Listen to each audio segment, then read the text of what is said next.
नमस्कार। हमने अपने पिछले वीडियो में डीप वेन थ्रोम्बोसिस के सभी पहलुओं पर बात की।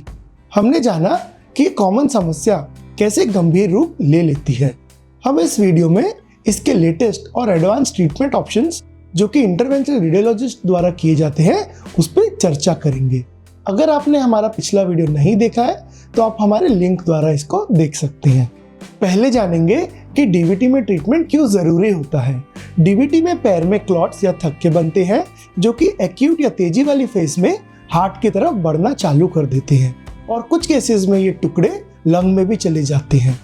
और हमने देखा है कि 50 से 70% केसेस में ट्रीटमेंट के बावजूद पेशेंट को कुछ महीनों बाद पैर में दर्द होना, पैर का सूजा होना, पैर का रंग चेंज होना, खुजली होना या पैर में घाव होना जैसे सिम्टम्स होते हैं जिसको हम पोस्ट थ्रोम्बोटिक सीक्वेले बोलते हैं। डीवीटी का ट्रीटमेंट इसलिए महत्वपूर्ण हो जाता है क्योंकि हम इसमें ना सिर्फ एक्यूट सिम्टम्स को ट्रीट करके रिस्क कम करते हैं बट डीवीटी के बाद होने वाले पोस्ट थ्रोम्बोटिक सीक्वेल के सिम्टम्स को भी हम इसमें उसके रिस्क को कम करते हैं।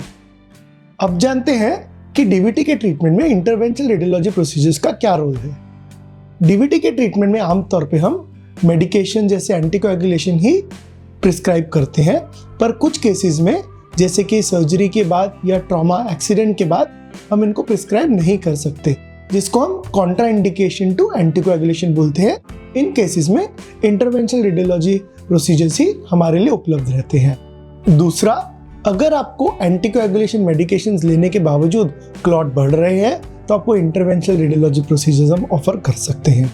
तीसरा, अगर आपका क्लॉट का बर्डन ज्यादा है और वो पेट तक फैल रहे हैं जिसको हम इलियोफेमोरल डीवीटी बोलते हैं, तो हम आपके क्लॉट्स को डायरेक्टली रिमूव करके आपके सिम्टम्स में तुरंत राहत ला सकते हैं और आपके लॉन्ग टर्म कॉम्प्लिकेशंस को भी अवॉइड कर सकते हैं। अब जानेंगे कि कौन से इंटरवेंशनल रेडियोलॉजी प्रोसीजर्स डीवीटी के ट्रीटमेंट के लिए उपलब्ध है।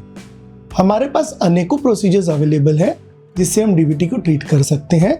ये सभी प्रोसीजर्स में या तो क्लॉट को पिघलाया जाता है या क्लॉट को डायरेक्टली निकाल दिया जाता है।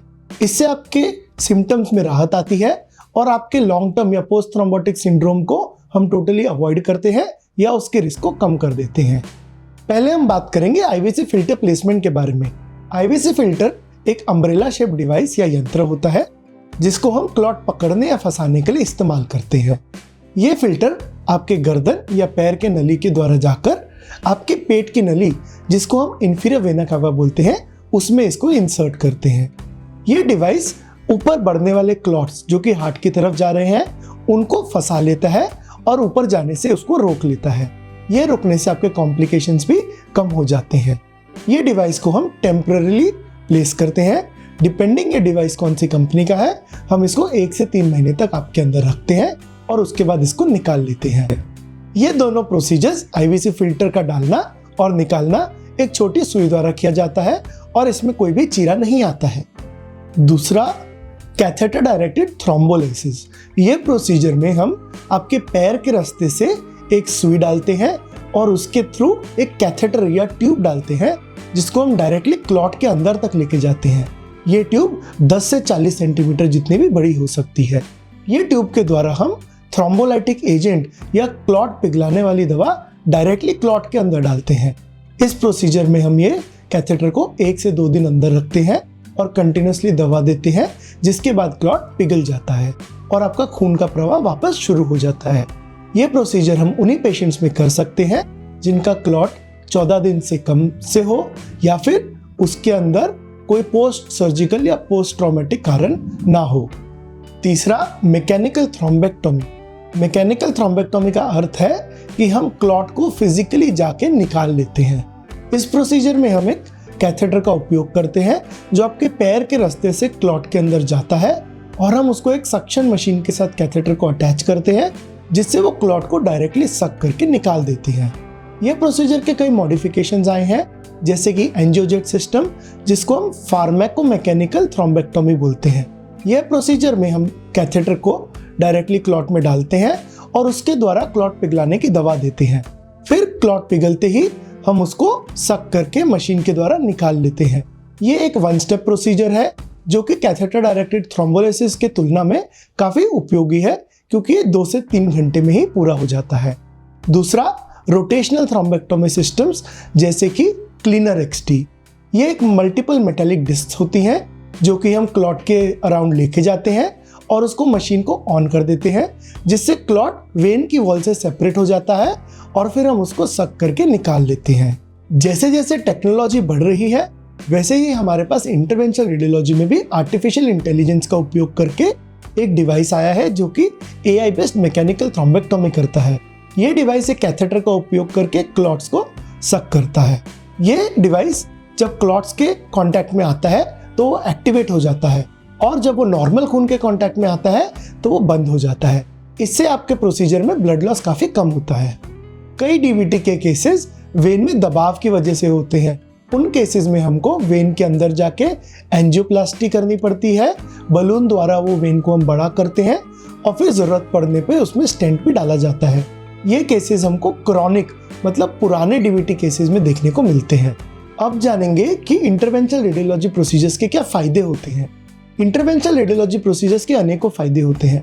पहला, ये मिनिमली इन्वेजिव प्रोसीजर होते हैं, मतलब एक छोटी सुई द्वारा किए जाते हैं, लेस इन्वेजिव होते हैं और इसमें कोई टाका या सूचर नहीं आते हैं। दूसरा, इसके अंदर रिकवरी टाइम काफी कम होता है। अगर हम आमतौर पे अगर सिर्फ मेडिकल मैनेजमेंट करें तो पेशेंट की रिकवरी को 2 से 3 हफ्ते लगते हैं, जबकि हमारे प्रोसीजर्स में 2 से 3 दिन में ही पेशेंट की सूजन और दर्द काफी हद तक कम हो जाता है।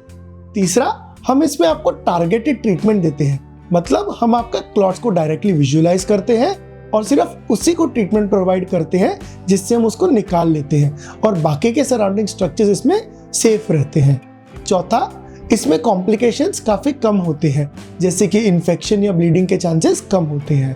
पांचवा, इसमें हम आपके वीनस फंक्शन को या फिर वेन के फंक्शन को प्रिजर्व करते हैं, मतलब इसमें या तो हम आपके क्लॉट्स को डिसॉल्व करते हैं या मैकेनिकली निकाल लेते हैं, जिससे आपका खून का प्रवाह वापस नॉर्मल हो जाता है और आपके लॉन्ग टर्म कॉम्प्लिकेशंस जैसे कि पोस्ट थ्रोम्बोटिक सीक्वेले को भी हम अवॉइड करने में हेल्प करते हैं।